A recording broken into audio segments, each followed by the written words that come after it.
اعوذ باللہ من الشیطان الرجیم بسم اللہ الرحمن الرحیم اللہم وفقنا لما تحب وترضى واجعل عاقبۃ امورنا خیرا ولا تکلنا الی انفسنا طرفۃ عین ابدا رب ادخلنی مدخل صدق واخرجنی مخرج صدق واجعل لی من لدنک سلطانا نصیرا۔ سورہ مبارکہ بقرہ آیہ کریمہ وَإِذْ قُلْتُمْ يَا مُوسَى لَن نَّصْبِرَ عَلَىٰ طَعَامٍ وَاحِدٍ فَادْعُ لَنَا رَبَّكَ يُخْرِجْ لَنَا مِمَّا تُنبِتُ الْأَرْضُ مِن بَقْلِهَا وَقِثَّائِهَا وَفُومِهَا وَعَدَسِهَا وَبَصَلِهَا قال اتستبدلون الذي هو ادنى بالذي هو خير اهبطوا مصر فإن لكم ما سألتم وضربت عليهم الذلة والمسكنة وباءوا بغضب من الله ذلك بأنهم كانوا يكفرون بآيات الله وَيَقْتُلُونَ النَّبِيِّينَ بِغَيْرِ الْحَقِّ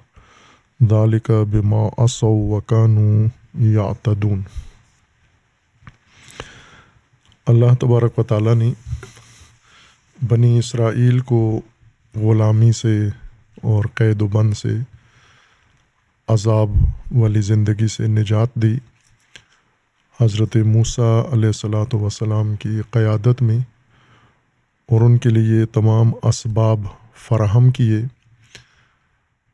اور انہیں مصر سے نکال کر سرزمین مقرر و موعود کی طرف رہنمائی کی، تاکہ وہاں پر جا کر اللہ تبارک و تعالیٰ کے دین کے مطابق اور حکم کے مطابق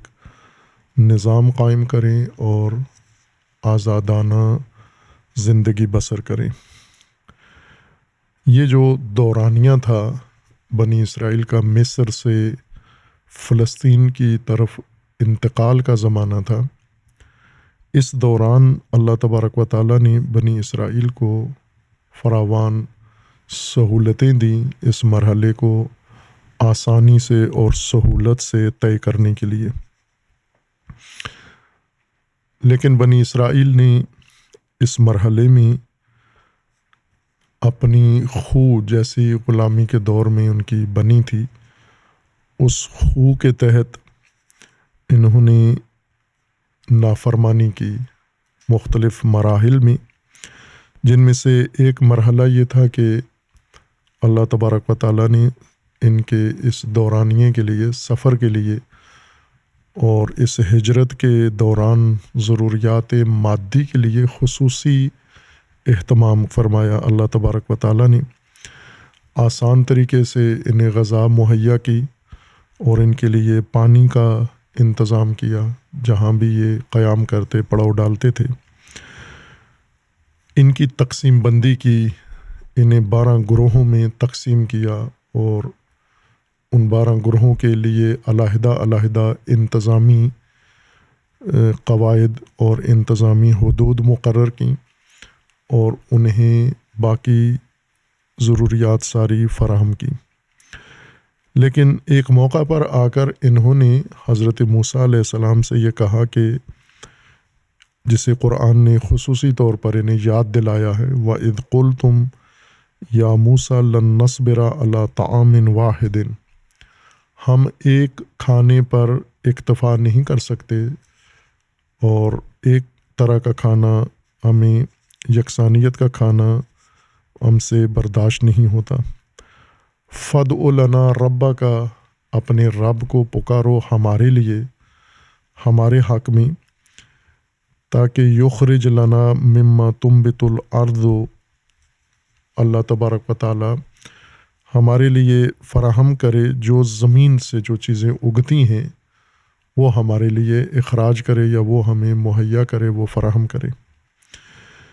اور پھر ان چیزوں کا انہوں نے نام بھی لے لیا، من بقلہا و قثائہا، سبزیاں ہمارے لیے جو زمین اگاتی ہے، اور اسی طرح کھیرے یا ککڑی ہمارے لیے، فوم گندم یا لہسن ہمارے لیے اللہ فراہم کرے، و عدس دال و بصل پیاز، اور اس طرح کی چیزیں جو زمین سے اگتی ہیں وہ ہمیں خام مواد، خام راشن دیا جائے، اور ہم روزانہ متنوع غذائیں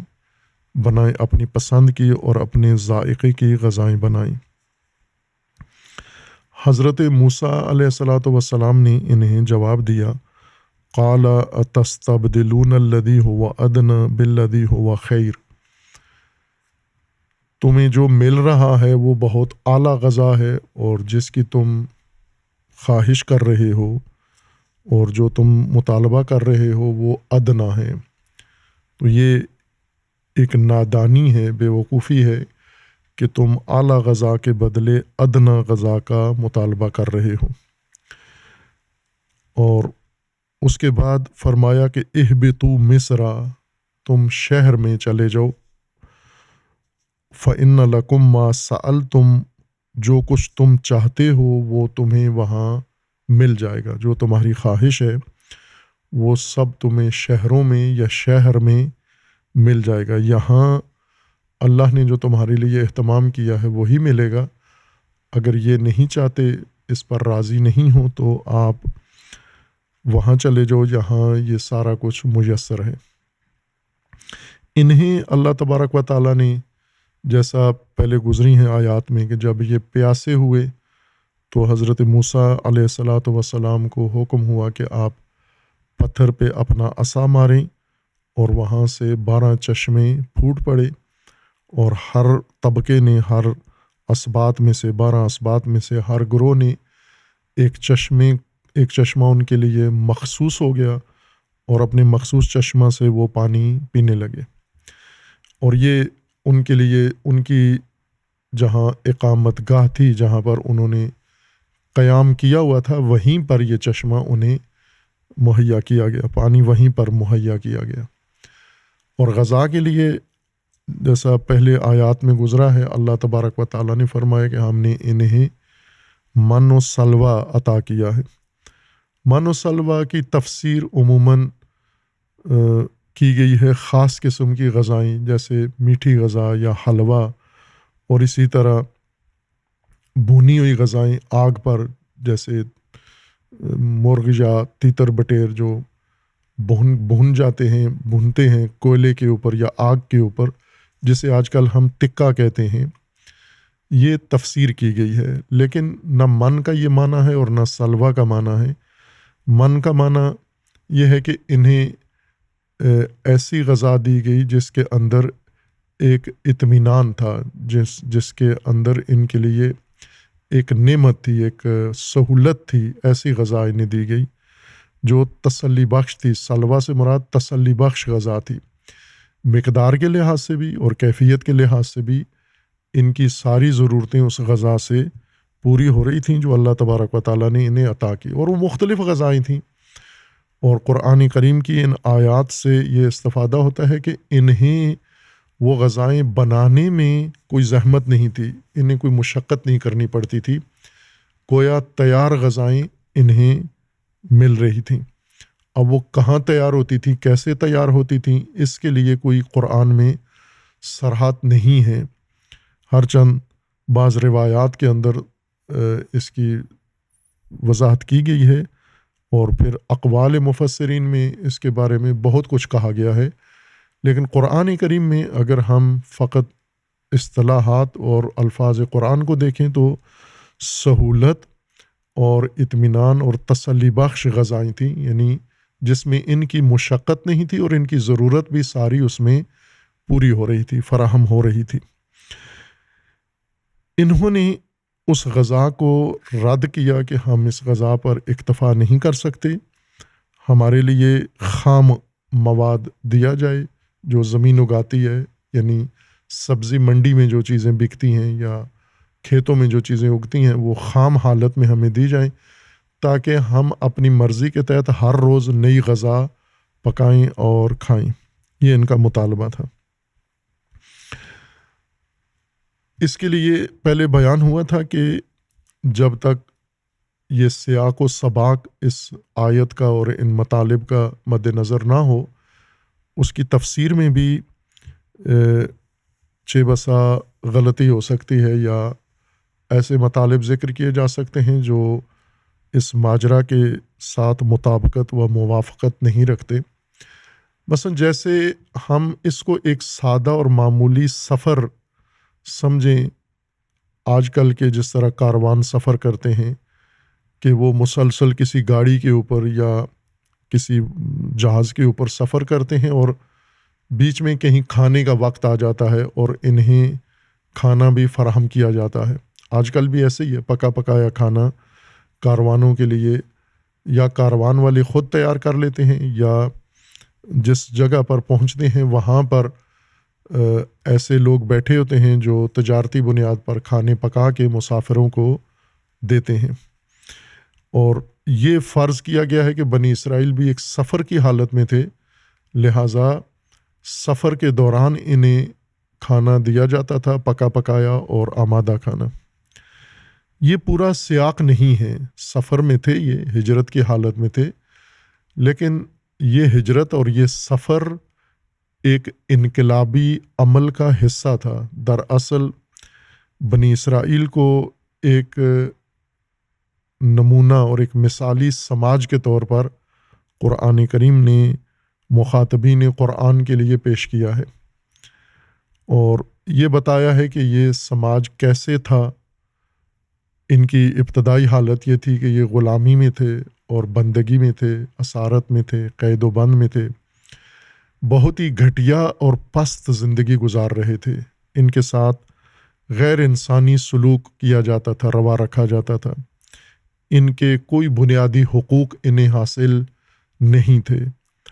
ان کے جوانوں کو قتل کیا جاتا تھا اور ان کی عورتوں کو زندہ رکھا جاتا تھا، اور انہیں بے حیائی کے لیے فرعونی نظام استعمال کرتا تھا، اور ان کے تمام باقی جو پہلو تھے وہ سارے ناقابل تحمل و ناقابل برداشت تھے، جسے قرآن نے یسومونکم سوء العذاب کہا ہے، یعنی فرعونی نظام، آل فرعون انہیں بدترین عذاب میں مبتلا رکھتے تھے۔ صرف یہ دو کام نہیں تھے بلکہ تمام زندگی ان کی ذلت، رسوائی، خاری اور بدبختی کی تھی۔ اس حالت سے اللہ تبارک و تعالیٰ نے انہیں باہر نکالنے کے لیے اہتمام کیا۔ اس اہتمام کا حصہ یا پہلی کڑی حضرت موسیٰ کی ولادت تھی، حضرت موسیٰ کی پرورش ہے، حضرت موسیٰ کی تیاری اور آمادگی ہے، پھر حضرت موسیٰ کا قیام ہے فرعون کے مقابلے میں، اور پھر اس کے بعد بنی اسرائیل کو مصر سے نکالنا، اور نکالنے کے لیے جو چارہ جوئی تھی، ضرورت تھی، اللہ تبارک و تعالیٰ نے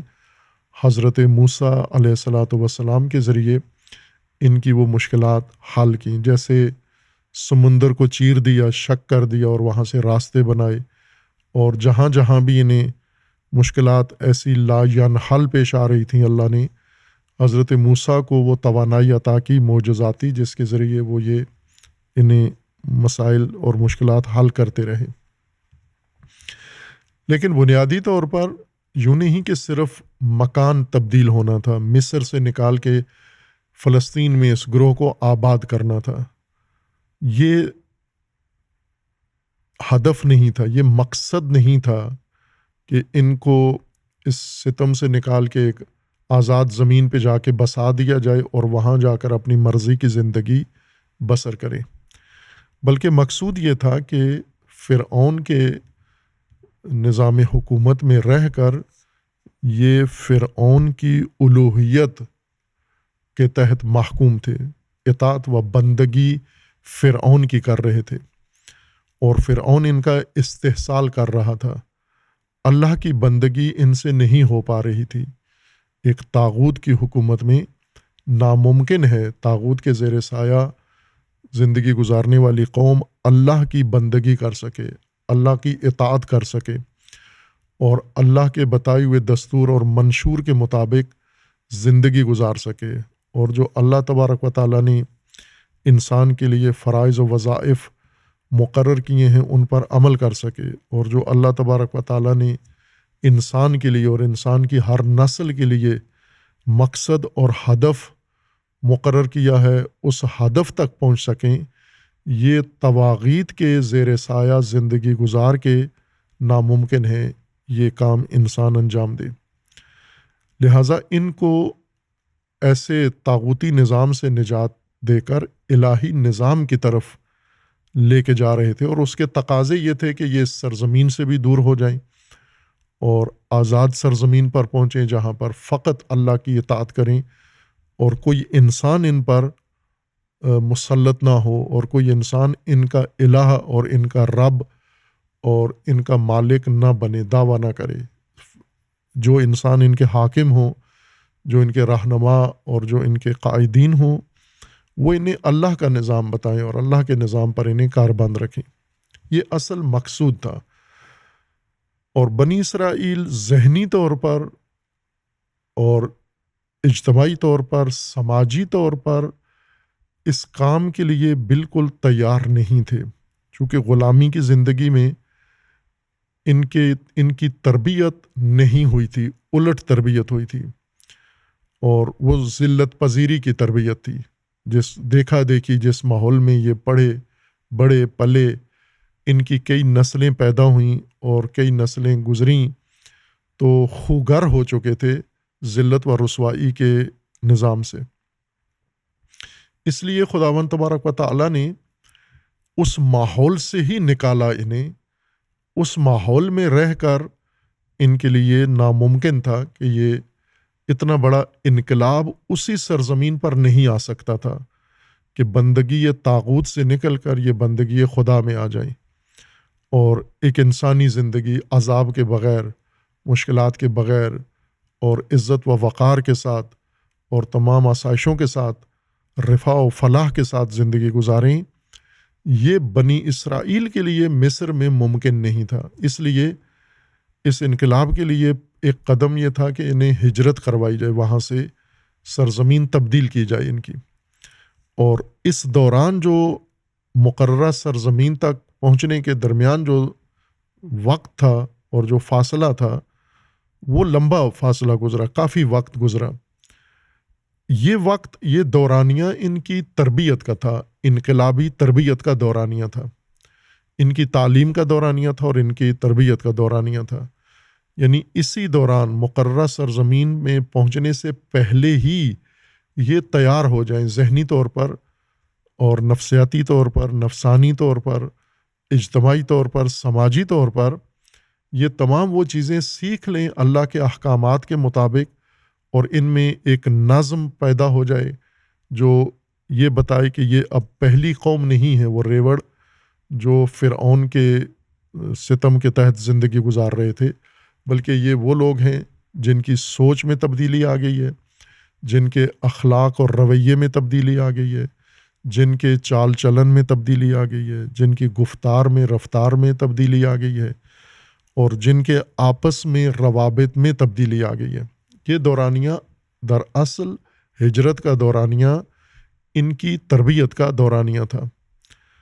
اور ان کی تعلیم اور ان کی پرورش کا دورانیہ تھا۔ اس لیے ان کے اوپر مشقتیں نہیں ڈالی گئیں، بلکہ انہیں ساری چیزیں فراہم کی گئیں۔ رہائش ان کے لیے بندوبست کیا گیا کہ بادلوں کو سایہ بنایا گیا، موسم ان کے لیے معتدل کر دیا گیا تاکہ یہ خود گھر بنانے میں سارا وقت صرف نہ کر دیں، اور تعلیم و تربیت اور اس اگلے مرحلے کے لیے جو ان کو اپنے اندر تبدیلیاں لانی تھیں، اس کا وقت یہ کھانے پینے میں اور یہ زمینیں کھودنے میں، کھیتی باڑی میں، ایندھن اکٹھا کرنے میں، کھانا پکانے میں، دیگیں پکانے میں نہ لگا دیں، بلکہ تمام وقت اپنا تعلیم و تربیت میں خرچ کریں۔ جس طرح حضرت موسیٰ نے ان کی تنظیم اور تشکیلاتی تقسیم کی ہوئی تھی، 12 گروہ بنائے ہوئے تھے، 12 مربی ان کے لیے تھے، 12 معلم بنائے ہوئے تھے، اور ان کو ایک نظم کے تحت پرو دیا تھا، اور اسی کے تحت یہ سفر آگے ہجرت کا دورانیہ جاری تھا۔ مختلف نکات پر یہ قیام کرتے اور مختلف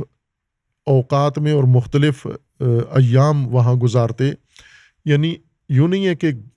گزرتے تھوڑی دیر رات کو ٹھہرتے صبح پھر اٹھ کے سفر کر لیتے، مسلسل سفر میں نہیں تھے بلکہ مہینوں سالوں میں قیام کرتے تھے وہاں پر، اور ایک جہاں مناسب سرزمین ان کو نظر آتی وہاں پر قیام کرتے، ایک تربیتی کیمپ ہوتا ان کا وہاں پر، ان کی ذہنی رشد ہوتی، اور پھر اس کے بعد وہاں سے نقل مکانی کر کے دوسرے مقام تک پہنچ جاتے۔ چونکہ مصر سے فلسطین تک اتنا لمبا سفر نہیں ہے جتنا وقت ان کو لگ گیا، یہ جو زیادہ وقت ان کو لگا اس وجہ سے کہ ان کی تعلیم و تربیت کے لیے یہ دورانیہ ضروری تھا، اتنا وقت چاہیے تھا تاکہ ایک غلام پست نسل انسانی کو تبدیل کر کے ایک آزاد اور آزادی پسند قوم بنایا جا سکے، اور قومی نظم ان کے اندر، غلاموں میں قومی نظم ان میں ایجاد کیا جا سکے، اور ان کے اندر احساس آزادی پیدا کیا جا سکے۔ اس لیے یہ وقت ان کا گزر رہا تھا، اور جو ان کے لیے انتظامات تھے ان کے رہن سہن کے، ان کے کھانے پینے کے، وہ اسی مناسبت سے کیے گئے تھے۔ جس طرح آج ہم مثالیں دیں کہ تعلیم و تربیت کے لیے جو جوان طبقہ ہوتا ہے اسکولوں میں جو تعلیم حاصل کرتے ہیں، مثلا یہاں اپنے ملک میں بہت چھوٹی عمر سے بچوں کو تعلیم میں ڈال دیتے ہیں، جو تعلیم کی نہیں ہے اس عمر سے ہی تعلیم میں ڈال دیتے ہیں۔ تو جو بچے زیر تعلیم ہوتے ہیں ان کی سماجی، اجتماعی اور گھریلو ذمہ داریاں نہیں ہوتی، ان بچوں کو ہر چیز تیار ملتی ہے، ان کے وسائل تعلیم و تربیت کے، ان کا کھانا، ان کا پینا، ان کی رہائش کی ضروریات، ان کے کپڑے، ان کے بستر، اس میں انہیں کوئی مشقت نہیں کرنا پڑتی، بلکہ یہ سب کچھ ان کے خاندان والے برداشت کرتے ہیں۔ غریب خاندان والے ہوں تو بھی وہ اپنے زیر تعلیم بچے کے لیے یا بچی کے لیے تمام سہولیات فراہم کرتے ہیں، یعنی اسے من و سلوہ ملتا ہے، پکا پکایا ملتا ہے، وقت پر ملتا ہے، اور ضروری مقدار میں اس کو ملتا ہے، کپڑے اس کو دھلے ہوئے ملتے ہیں، استری کیے ہوئے ملتے ہیں، کتابیں اس کو، کاپیاں اس کو مل جاتی ہیں، اس کو سفر آنے جانے کے وسیلہ رکشہ، سائیکل، موٹر سائیکل، یہ سب کچھ مل جاتا ہے اگر روزانہ گھروں سے ان کا آنا جانا ہوتا ہے۔ تو زیر تعلیم بچوں کے آج بھی یہی انتظامات ہوتے ہیں، مانو سلوہ ہی، یعنی انہیں آمادہ چیزیں دی جاتی ہیں، اور انہیں باقی ساری سہولتیں ان کے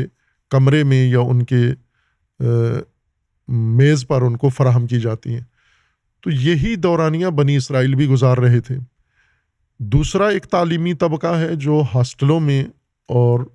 بورڈنگ میں رہتا ہے، یعنی تعلیمی ادارے کے اندر ہی ان کی اقامت گاہ بھی ہوتی ہے، اور یہ طبقہ بھی ایسے ہے کہ اس کو بھی البتہ پیسوں کے بدلے ان کو سب کچھ دیا جاتا ہے، لیکن انہیں ہر چیز آمادہ ملتی ہے، چونکہ زیر تعلیم ہیں اس وجہ سے یہ خود اپنا کھانا نہیں پکاتے، زیر تعلیم ہونے کی وجہ سے یہ خود اپنے کام انجام نہیں دیتے، یہ کوئی مشقت نہیں کرتے، محنت مزدوری نہیں کرتے، ملازمت نہیں کرتے، فقط پڑھتے ہیں یہ اور تعلیم و تربیت حاصل کرتے ہیں۔ ان کے اوقات بچانے کے لیے اور ان کو سارا وقت تعلیم و تربیت کے لیے مہیا کرنے کے لیے یہ سختی والدین اٹھاتے ہیں، یا دوسرے ان کے جو ذمہ داران ہیں، سرپرست ہیں، وہ اپنے ذمہ لیتے ہیں تاکہ یہ سارا وقت تربیت میں گزاریں۔ انہوں نے پڑھنا ہے، اور پڑھنے کی عمر بھی محدود ہے، یوں نہیں کہ ساری عمر انہوں نے پڑھنا ہے، بلکہ یا تعلیم کا ایک دورانیہ مقرر ہوتا ہے جیسے ہمارے ملک میں ہے کہ ایک حد تک جا کر بیچلر کی ڈگری لینے کی حد تک یہ پڑھتے ہیں، پھر اس کے بعد ملازمت شروع کر دیتے ہیں۔ بعض آگے بھی پڑھتے ہیں، اور جب تک پڑھتے رہتے ہیں ان کا بوجھ دوسرے اٹھاتے ہیں۔ اگر یہی لوگ جن کو سب کچھ تعلیم و تربیت کی غرض سے مہیا کیا جاتا ہے یہ نادان ہوں اور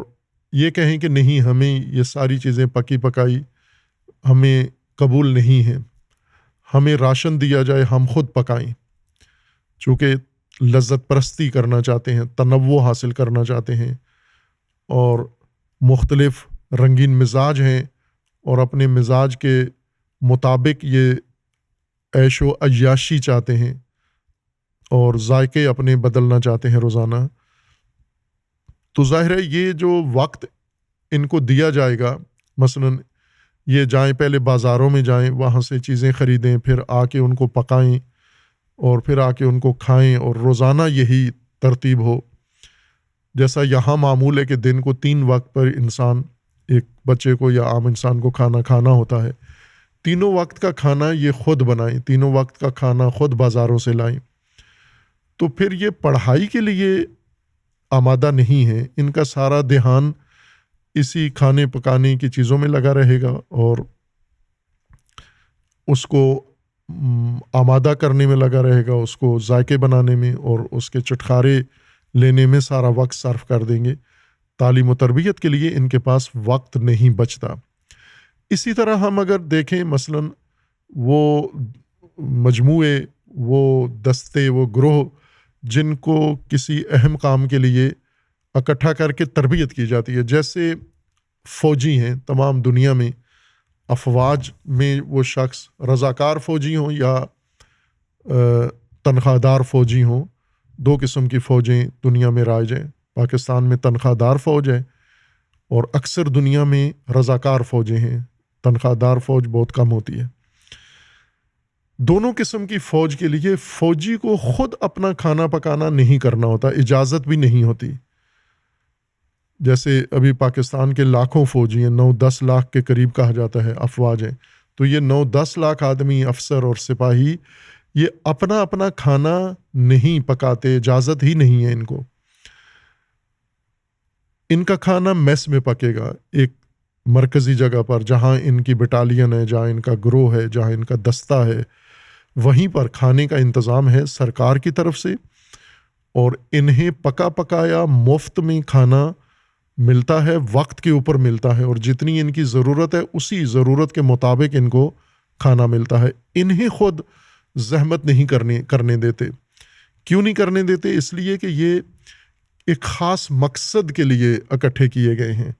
اور وہ مقصد یہ ہے کہ یہ دفاع کے لیے آمادہ ہوں، سرحدوں کی حفاظت کریں، ملک کی حفاظت کریں، دہشت گردوں کے مقابلے میں یہ حفاظت کریں، جنگ کی صورت میں جنگ لڑ سکیں اور دشمن کے حملوں کی صورت میں یہ مقابلہ کر سکیں اور ملک کی سرحدیں اور عوام کے جان و مال کی حفاظت کر سکیں. یہ اصل فریضہ ان کا یہ ہے. اس فریضہ کو نبھانے کے لیے اگر روزمرہ کی ضروریات بھی انہی کے ذمے کھاتے میں ڈال دی جائیں تو یہ ہرگز اسے صحیح طریقے سے پورا نہیں کر پائیں گے. لہٰذا وقت ضائع کریں گے اسی لذت پرستی میں، روزانہ کھیتوں سے جا کر یہ چیزیں حاصل کریں، منڈیوں سے، دکانوں سے خریدیں، پرچون سے، پھر آ کے اس کو پکانے کا بھی جب ہر آدمی علیحدہ پکا رہا ہے تو اتنے چولہے، اتنے برتن، اتنے باورچی خانے، اتنا ماحول ان کو فراہم نہیں کیا جا سکتا، اور اس میں وہ تمام توانائیاں ان کی ضائع ہو جاتی ہیں. یہ ایک رائج طریقہ ہے جو بنی اسرائیل کے ساتھ انجام دیا جا رہا تھا کہ انہیں اس ہجرت کے دوران تعلیم و تربیت کے مرحلے سے گزارا جا رہا تھا، اور تعلیم و تربیت کی ضرورت یہ تھی کہ یہ زیادہ وقت اپنا تعلیم و تربیت میں خرچ کریں، خصوصاً ایک ایسی قوم جو پہلے ایک بے تربیتی ماحول میں رہ چکی ہے، بے نظمی کے ماحول میں جس نے زندگی گزاری ہے اور فاسد ماحول میں جس نے زندگی گزاری ہے، جن کے اوپر مختلف تہیں چڑھی ہوئی ہیں، اخلاقی لحاظ سے ٹھیک حالت نہیں ہے، ان کی رویے ان کے درست نہیں ہیں، سوچ ان کی صحیح نہیں ہے، روابط آپس میں ان کے ٹھیک نہیں ہیں، اور نیتیں، ارادے ان کے بنانے کی ضرورت ہے. نفسانی طور پر اور سماجی طور پر ان کے اندر بہت ساری کمزوریاں پائی جاتی ہیں فرعونی نظام میں رہنے کی وجہ سے. وہ ساری تعلیم و تربیت کے ذریعے دور ہونی ہے. یوں نہیں کہ ایک ریوڑ ایک شہر سے، مصر سے نکالا، فلسطین میں جا کر بٹھا کر اب اسے کہا جائے کہ آپ اللہ کی بات مانو، اللہ کے حکم کے تابع ہو جاؤ، اللہ کے نظام کو ماننا شروع کر دو. کوئی ریوڑ اس طرح سے نہیں ہوتا کہ ایک شہر سے نکال کے دوسرے شہر میں لے جائیں تو اس کی تقدیر بدل جائے اور وہ انقلاب اس کے اندر صرف شہر بدلنے سے پیدا ہو جائے۔ یہ انقلاب ان کے اندر ایجاد کرنا تھا ان کے رہبر کے توسط سے، اور وہ حضرت موسیٰ علیہ الصلاۃ والسلام نے کیا۔ اب یہاں پر آ کر یہ اکتا گئے، تھک گئے، اصل میں اس تربیتی عمل سے تھک گئے، اور بہانے کے طور پر انہوں نے یہ کہا کہ ہمیں کھانا ہماری مرضی کا دیا جائے، جو کھانا پکا پکایا ملتا ہے اس کے بجائے ہمیں اختیار دیا جائے، ہمیں راشن دیا جائے۔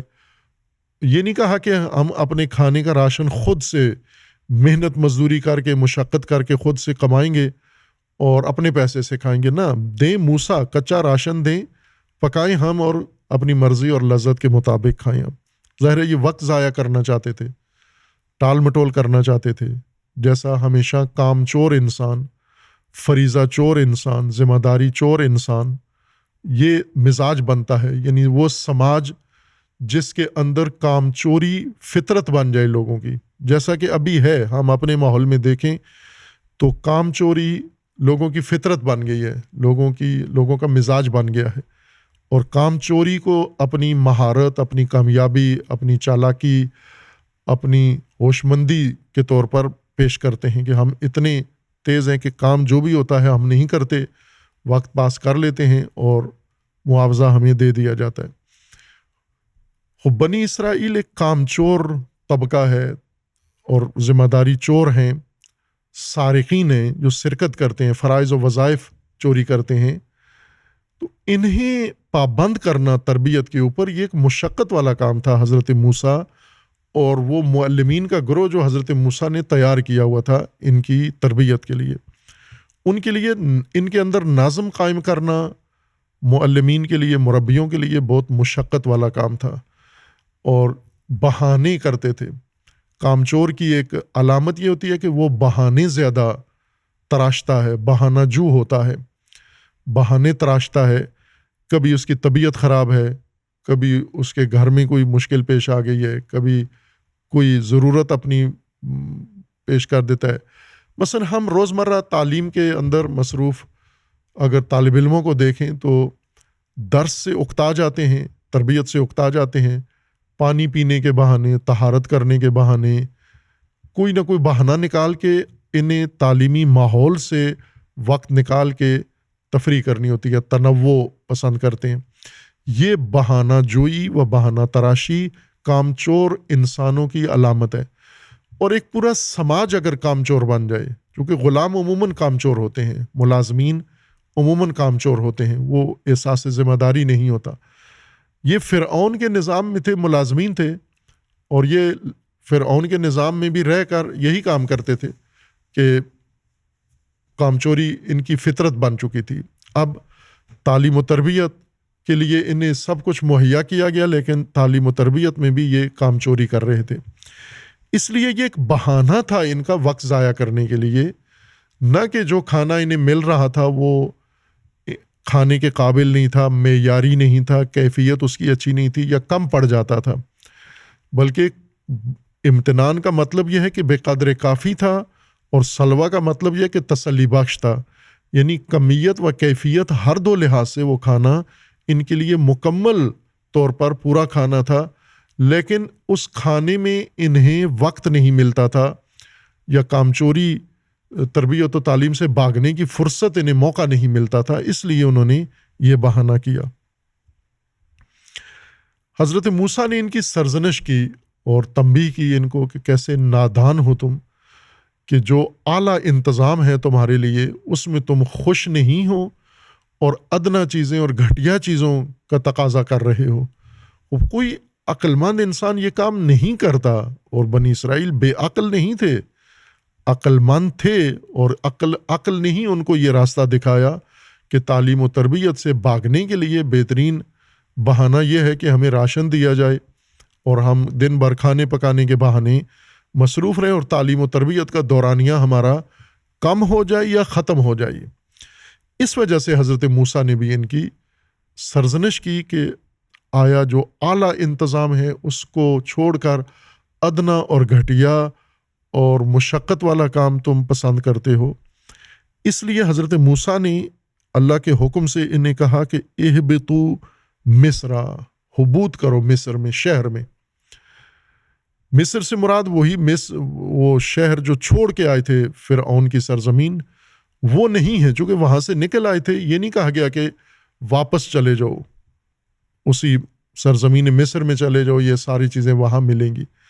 بلکہ انہیں یہ کہا گیا کہ مصر، اہبتو مصرا، شہر میں چلے جاؤ، چونکہ یہ ابھی شہری آبادی میں نہیں تھے، شہری آبادی سے دور ان کی تربیت گاہ، ان کی کارگاہ، ان کا تربیتی کیمپ آبادی سے دور لگایا گیا تھا، اور وہاں پر چونکہ سارا وقت ان کا تعلیم و تربیت میں گزرتا تھا، اور حضرت موسیٰ کے تحت، حضرت موسیٰ کی سرپرستی میں، یہ اس سے بہانہ بنا کر وقت نکالنا چاہتے تھے۔ اس لیے حضرت موسیٰ نے انہیں توبیخ کے طور پر کہا کہ تم چلے جاؤ پھر تعلیمی کارگاہ چھوڑ کے، ٹھیک ہے، بازار چلے جاؤ، شہر چلے جاؤ، اور جہاں یہ چیزیں ملتی ہیں وہاں چلے جاؤ۔ تم اصل بھاگنا چاہتے ہو تعلیم و تربیت سے، تو ٹھیک ہے، چھوڑ جاؤ، آپ جاؤ شہروں میں چلے جاؤ، اور وہاں پر یہ ساری چیزیں تمہیں ملیں گی۔ فَإِنَّ لَكُمْ مَا سَأَلْتُمْ، جو چاہتے ہو وہاں موجود ہے، اور وہ جاؤ استفادہ کرو وہاں سے۔ یعنی دوسرے لفظوں میں حضرت موسیٰ نے کہا کہ اگر تعلیم و تربیت سے بھاگنا چاہتے ہو تو بھاگ جاؤ، چلے جاؤ آپ، لیکن یہ آپ کا عمل، یہ حبوط ہے آپ کا، اہبتو، حبوط کرو آپ، چونکہ اعلیٰ انتظام کو چھوڑ کر گھٹیا اور ادنا نظام کی طرف جب تمہارا رجحان پیدا ہوا ہے تو یہ پستی ہے تمہاری،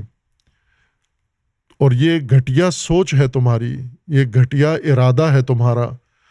اور یہ گھٹیا مقصد اور ہدف ہے تمہارا یہ۔ لہٰذا تم چلے جاؤ، شہروں میں چلے جاؤ، یا یہاں جو چیزیں ملتی ہیں وہاں چلے جاؤ تم، یعنی تعلیمی مرکز کو چھوڑ جاؤ، تعلیمی امور کو یا تعلیمی نظم کو ترک کر کے چلے جاؤ، جانا چاہتے ہو چلے جاؤ، لیکن یہ حبوط ہوگا تمہارا۔ اس کے بعد یہ ہے کہ وَضُرِبَتْ عَلَيْهِمُ الذِّلَّةُ وَالْمَسْكَنَةُ، یہ بھی اس بات کی تائید ہے کہ جب انہوں نے ہٹ درمی دکھائی تعلیم و تربیت اور اپنی انقلابی پرورش اور خود سازی اور امت سازی کے تربیتی مرحلے سے انہوں نے فرار اختیار کیا، تو در حقیقت ان کا حبوط ہوا، یہ گر گئے اس مقام سے، اس منزلت سے جس پر یہ فائز تھے، نیچے آ گئے۔ یہ جیسا کہ پہلے ظلم کے بارے میں کہا ہے، بنی اسرائیل کے بارے میں پہلے یہ اصطلاح استعمال ہوئی تھی، جب انہوں نے گسالہ اختیار کیا تو اللہ تبارک و تعالیٰ کا فرمانا ہے کہ وَإِذْ وَعَدْنَ مُوسَىٰ 40 لَيْلَةً ثُمَّ اتَّخَذْتُمُ الْعِجْلَ مِن بَعْدِهِ وَأَنْتُمْ ظَالِمُونَ۔ اسی طرح اسی سیاق کے اندر پھر دوبارہ حضرت موسیٰ علیہ السلام نے کہا وَإِذْ قَالَ مُوسَىٰ لِقَوْمِهِ يَا قَوْمِ إِنَّكُمْ ظَلَمْتُمْ أَنفُسَكُمْ بِاتِّخَاذِكُمُ الْعِجْلَ، اور پھر اس کے بعد آگے جگہ جگہ ہے کہ تم نے ظلم کیا۔ اس ظلم کی تفسیر میں یہ عرض کیا تھا کہ اس ظلم سے مراد ستم نہیں ہے، جیسا کہ ہمارے مترجمین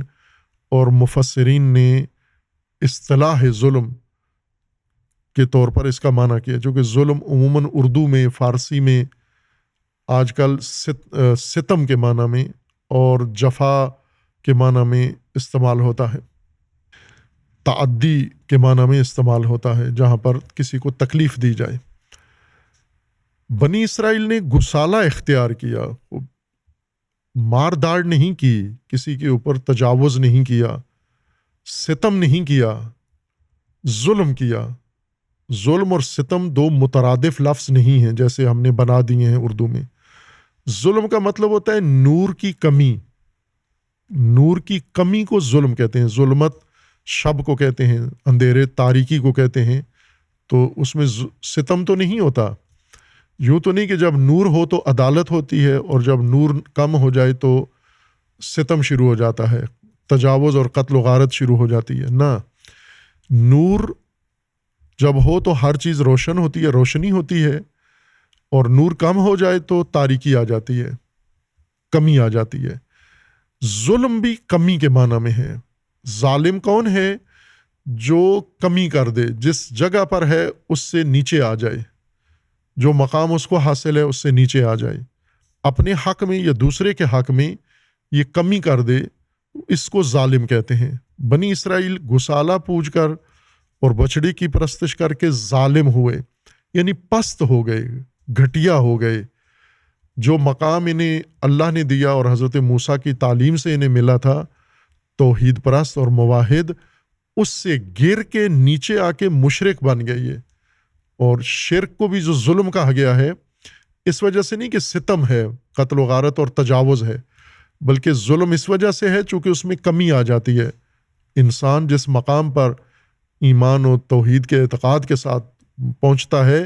شرک کی وجہ سے اس مقام سے نیچے آ جاتا ہے، کمی آ جاتی ہے۔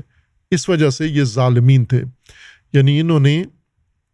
جس مقام پر حضرت موسیٰ نے انہیں پہنچایا تھا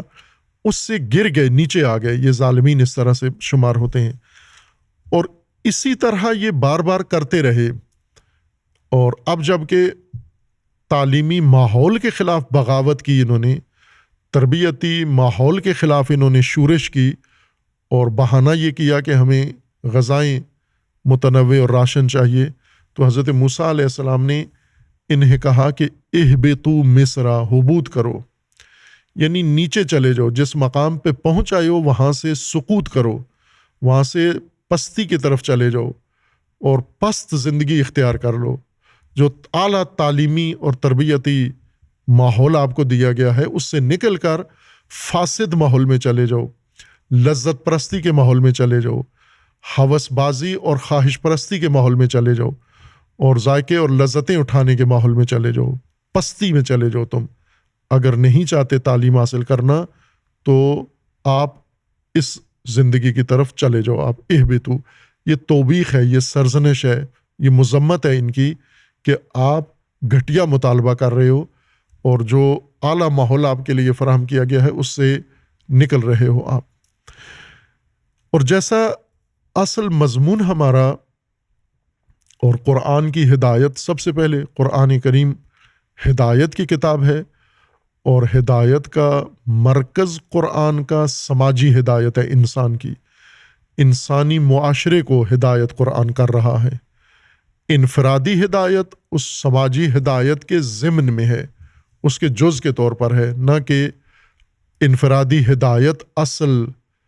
قرآن کا مطمع نظر اور قرآن کا مقصود ہے۔ اصل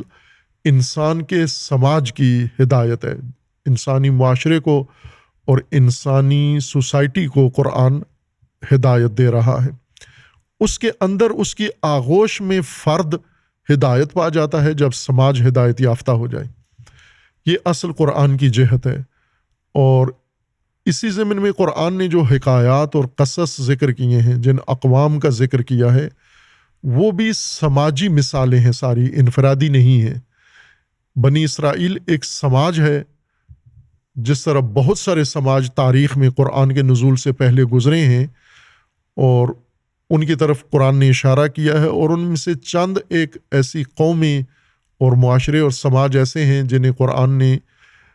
مومنین کو، اہل قرآن کو رہنمائی کرنے کے لیے انتخاب کر کے ان کی طرز زندگی کو تجزیہ تحلیل کر کے پیش کیا ہے کہ یہ وہ سماج تھے جنہیں اللہ نے موقع دیا، نعمتیں دیں، مواقع دیے، فرصتیں دیں، وسائل دیے، ہر چیز ان کے اختیار میں قرار دی، اور انہوں نے اس کی نافرمانی کی اور پھر زوال کا شکار ہوئے، پست ہو گئے۔ متعدد اقوام کا ذکر ہے۔ یہ سب ہمارے لیے، ہمیں سمجھانے کے لیے ہے کہ چونکہ دوسری طرف سے اللہ کا یہ قانون ہے کہ انسانی، جس طرح کائنات پر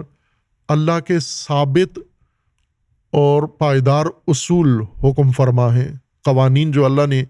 کائنات میں رکھے ہیں وہ بدلنے والے نہیں ہیں۔ جیسے کشش ہے، جاذبہ ہے زمین کا، کہ زمین ہر شے کو، ہر جسم کو اپنی طرف کھینچتی ہے، یہ قانون ہے اللہ تبارک و تعالیٰ کا، یہ نہیں بدلے گا۔ انبیاء کے زمانے میں بھی یہ جاذبہ تھا،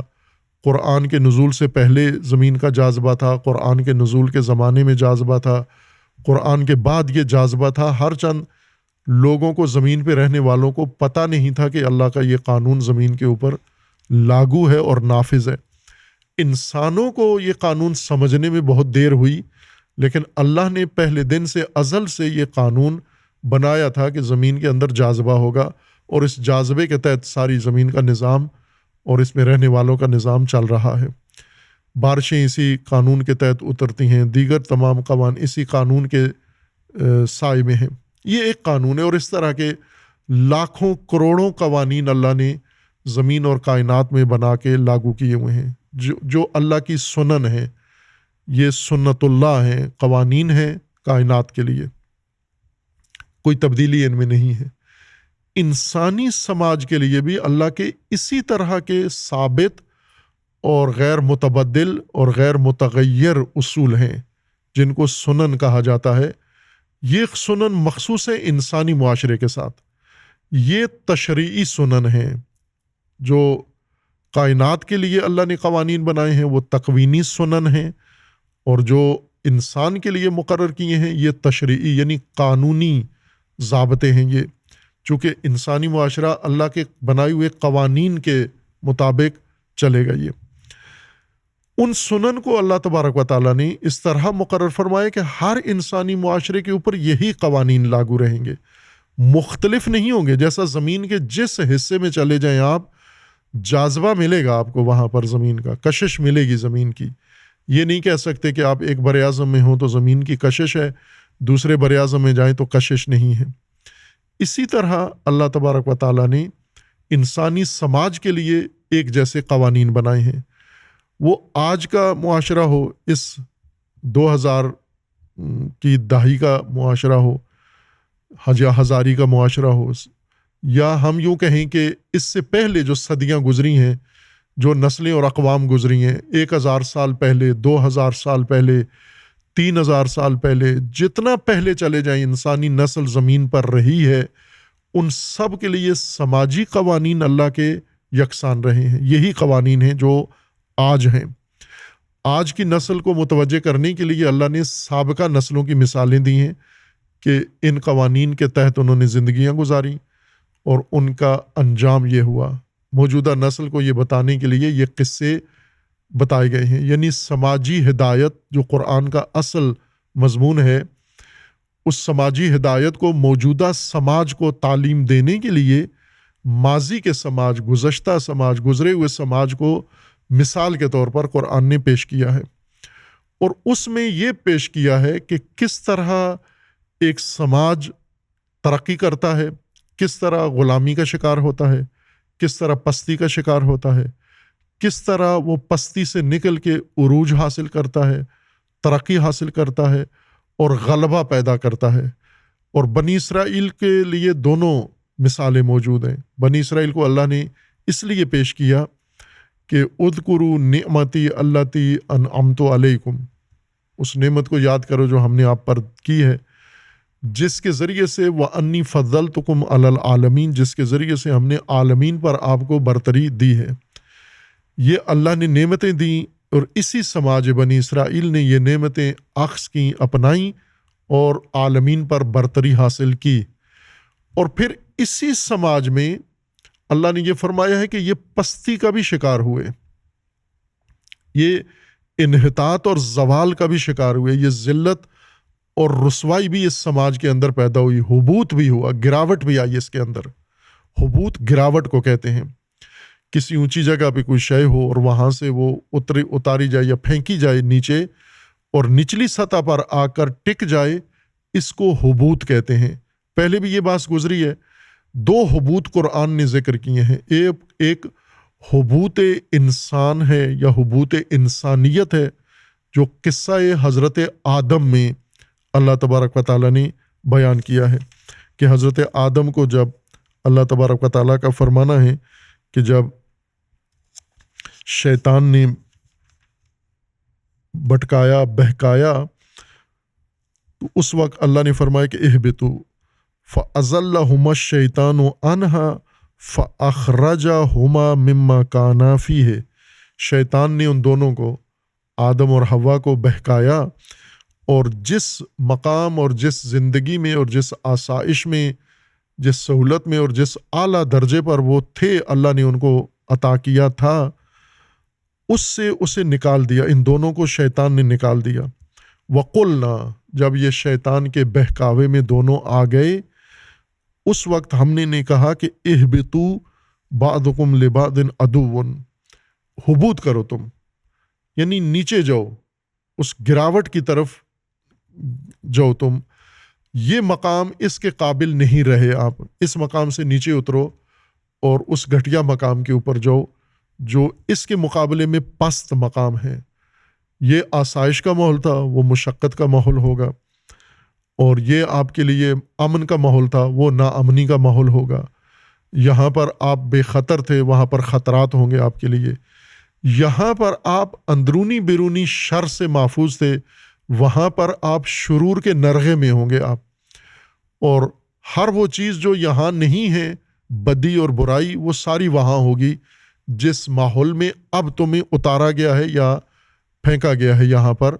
اور جو زمین پہ تمہارے لیے مستقر ہے۔ اور پھر اس کے بعد دوبارہ کہا قُلْ نَهْبِطُوا مِنْهَا جَمِيعًا،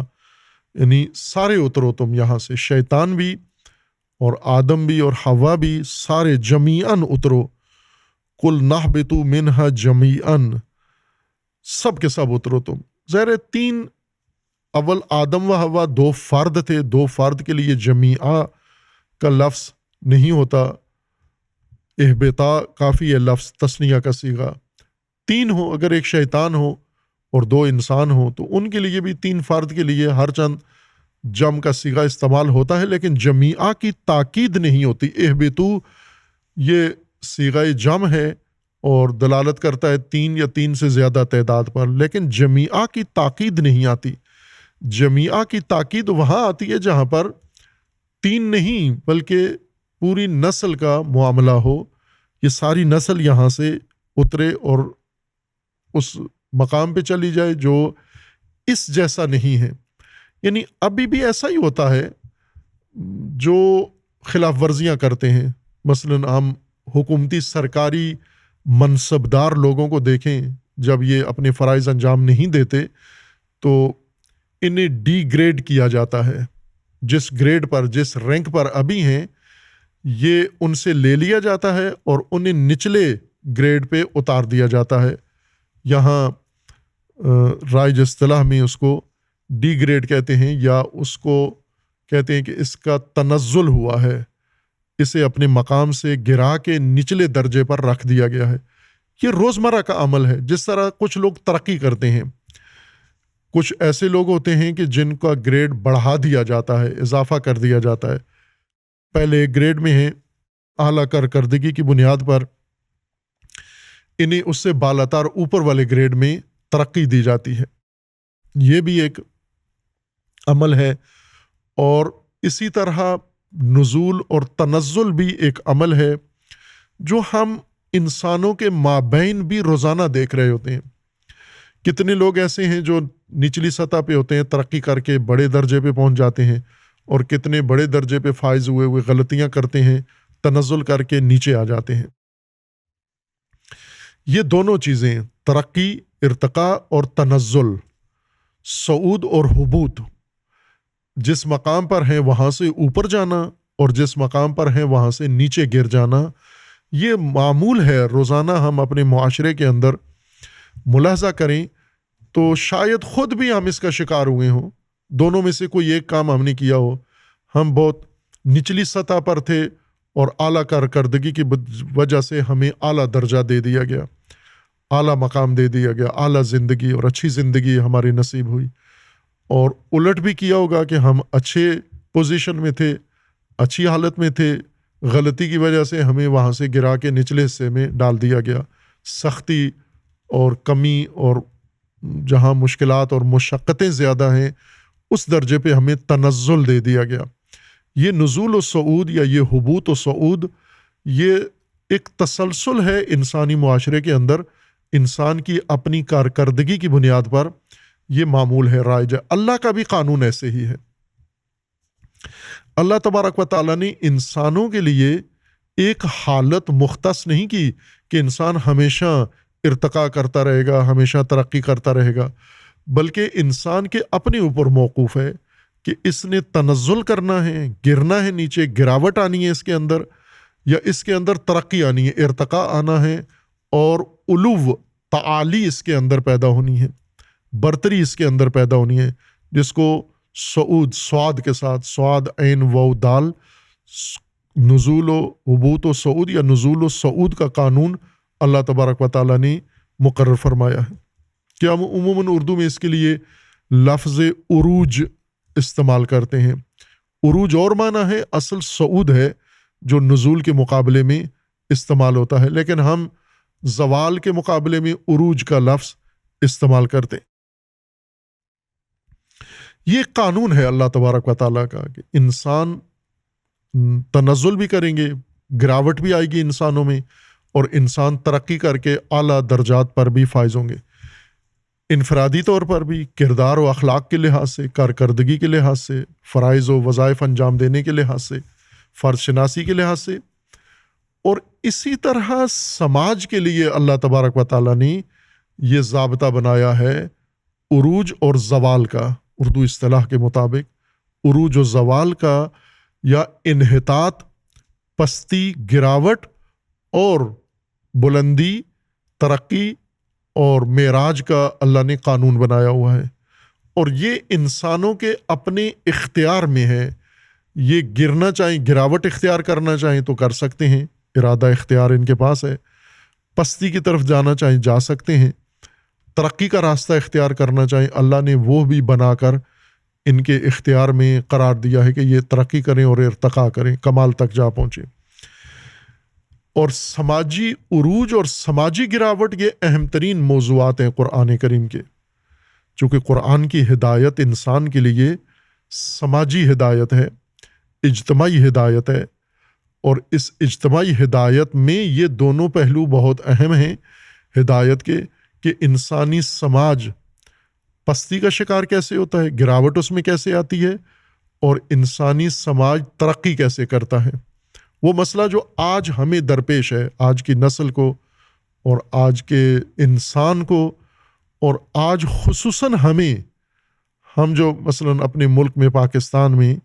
رہ رہے ہیں، یا ہم جیسے معاشرے جو پاکستان کے قرب و جوار میں موجود ہیں، اور جو بے شک کوئی بھی زبان بولتے ہیں، ان سب کی مشترکہ باس ہے قرآن کے اندر کہ سماجی گراوٹ، حبوط، اور سماجی صعود و ارتقاء و تعالی و علو،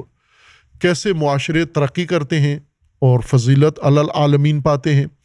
اور کیسے معاشرے جو مغلوب ہو جاتے ہیں، ذلت و غلامی میں چلے جاتے ہیں۔ مثلا آج کے زمانے میں ہم دیکھیں تو فضیلت بھر عالمین، انی فضلتکم علی العالمین، ابھی بھی عالمین پر غلبہ ہے۔ کچھ ملک ایسے ہیں جن کا عالمین پر غلبہ ہے، ہرچند وہ قرآنی اصطلاح کے مطابق، الہی معیار و منطق کے مطابق، وہ لوگ جو عالمین پر برتری رکھتے ہیں، جو معاشرے سماج، وہ ہماری اصطلاح میں وہ شیطانی معاشرے ہیں، لیکن عالمین پر ان کو برتری ہے، چونکہ عالمین پر برتری کے اصول ہیں۔ جس طرح نہج البلاغہ میں امیر المومنین علیہ الصلوۃ والسلام نے یہ بتایا ہے، اپنے پیروکاروں کو، اپنے سپاہیوں کو، اپنی افواج کو بتایا ہے کہ تمہارے اندر، تم حق پر ہو لیکن تمہیں شکست ہوگی، تمہیں زوال ہوگا، تم ناکام ہو جاؤ گے، اور تمہارے مقابل جو فریق ہے وہ باطل پر ہے، اہل شام، اور انہیں غلبہ حاصل ہوگا، انہیں برتری حاصل ہوگی۔ یہ تصریح کی امام علیہ السلام نے، نہج البلاغہ کا خطبہ نمبر 25 ہے ظاہراً، اس کے اندر امیر المومنین علیہ السلام نے یہ صراحت سے بیان کیا ہے کہ یہ قوم تم پر غلبہ پا لیں گے، اقتدار تم سے چھین لیں گے، تمہارا اقتدار زوال پذیر ہو جائے گا، اور وہ تم پر غالب آ جائیں گے، نہ اس وجہ سے کہ وہ حق پر ہیں اور تم باطل پر ہو، بلکہ الٹ ہے، تم حق پر ہو موقف کے لحاظ سے، وہ باطل پر ہیں موقف کے لحاظ سے، لیکن غلبہ، پستی، انحطاط اور عروج و زوال کے لیے حق پر ہونا کافی نہیں ہے، اور باطل پر ہونا رکاوٹ نہیں ہے۔ ممکن ہے باطل پر ہوں لیکن عروج کے سارے وسائل اور عروج کے سارے قوانین اور عروج کے سارے قاعدے وہ اپنائے ہوئے ہوں، اور ممکن ہے انسان حق پر ہو اور یہ حق بجانب انسان ترقی کے سارے وسائل کو ترک کر دے اور انحطاط اور پستی کے راستے اختیار کر لے، اور پھر مطمئن رہے کہ چونکہ میں حق پر ہوں غلبہ میرا ہوگا. نہیں ہوگا، غلبہ اس کا ہوگا جس نے یہ راستے اختیار کیے ہیں. حق پر ہے تو بھی، باطل پر ہے تو بھی، غلبہ اس کا ہوگا. یہ نہج البلاغہ میں کئی خطبات کے اندر ہے، لیکن واضح طور پر 25 نمبر خطبہ میں ہے. اور وہ خطبات قرآن کی تفسیر ہیں. یہی جو مطلب ہم سورہ مبارکہ بقرہ کی آیہ کریمہ آیہ 61 کی تفسیر میں عرض کر رہے ہیں، اور 61 کی تفسیر میں اللہ نے جو قاعدہ بتایا ہے کہ اعلیٰ کے مقابلے میں ادنا تم نے اختیار کیا ہے. اتستبدلون الذی هو ادنا بالذی هو خیر. یوں نہیں تھا کہ بنی اسرائیل نے اللہ کا انکار کر دیا تھا یا حضرت موسیٰ کی نبوت کا انکار کر دیا تھا. کافر نہیں ہوئے، یہاں تو بچڑا بھی انہوں نے نہیں اختیار کیا کہ تاکہ ہم یہ کہیں کہ مشرک ہو گئے ہیں، اس وجہ سے پست ہو گئے ہیں. خدا پرست ہیں، موسیٰ کے پیروکار ہیں، ایمان اپنی جگہ باقی ہے، حق پر ہیں، لیکن اعلیٰ کو ادنا سے تبدیل کر دیا ہے انہوں نے. یعنی وہ علو اور تعالی اور برتری اور بلندی کا راستہ چھوڑ کر پستی کا راستہ اختیار کیا ہے. پستی کی زندگی اور پستی کے وسائل انہوں نے اپنی خواہشیں، اپنے رجحانات پست کر دیے ہیں، اور یہ جو اپنے رجحانات اور شوق پستی والے بنائے ہیں اب یہ پست ہوں گے. اہبتو، ان میں حتماً حبوط ہوگا، یہ گراوٹ کا شکار ہو جائے گا. یہ معاشرہ، جس معاشرے کے افراد کے افکار یہ ہوں، نظریات یہ ہوں، اہداف و مقاصد یہ ہوں ادنا اور گھٹیا، وہ حتماً گراوٹ کا شکار ہوگا. اس لیے یہ قرآن کا بہت اہم موضوع ہے. عروج و زوال یا حبوط و صعود یا ادنا اور اعلیٰ زندگی کا راستہ چننے میں انسانوں کا اعلیٰ زندگی سے ادنا کی طرف اور ادنا سے اعلیٰ کی طرف سفر. جیسا کہ ہم ابھی ہیں آج کے زمانے میں موجودہ انسانی نسل، مسلمان نسل، اور ہم جو قوم یہاں کہلاتے ہیں اس سرزمین پر، ہم کس زمرے میں ہیں قرآن کے نزدیک ہم آج کی قرآنی تقسیم بندی میں کہاں ہیں؟ عالمین پر برتری رکھنے والوں میں سے ہیں، حق پر ہوتے ہوئے، چونکہ ہم خدا کو مانتے ہیں، ہم اللہ کی عبادت کرتے ہیں، ہم ایمان رکھتے ہیں، لیکن ہیں غلام، ہیں گھٹیا زندگی میں ہمیں ڈال دیا گیا ہے، چونکہ ہم نے وہ قرآنی اصول سماجی ترک کر دیے ہیں اور حق پر ہونے کو اپنے لیے کافی سمجھا ہے، یا اپنا عبادتوں کو ہم نے کافی سمجھا ہے کہ عبادتیں ہمیں عروج دلائیں گی. اللہ کا قانون ہے سماجی، وہ سماجی قانون جو بھی اختیار کرے غلبہ اس کا ہوگا. اس لیے یہ بہت اہم بات ہے قرآن کریم کی کہ کس طرح سماج گراوٹ کا شکار ہوتے ہیں، اور گراوٹ میں اتری ہوئی قوم، گراوٹ میں گھری ہوئی قوم، گراوٹ میں ڈوبی ہوئی قوم، یعنی انحطاط اور حبوط یافتہ قوم، اس کو کس طرح حبوط سے نکال کر عروج تک پہنچائیں، یہی قرآن کا اصل موضوع ہے. یہی ایک سماج کو قرآن راستہ دکھا رہا ہے، بنی اسرائیل کو، ان کے قصہ کے دوران اور باقی آیات کے اندر. باقی بعد میں انشاءاللہ. صلی اللہ علی محمد وآلہ طیبین.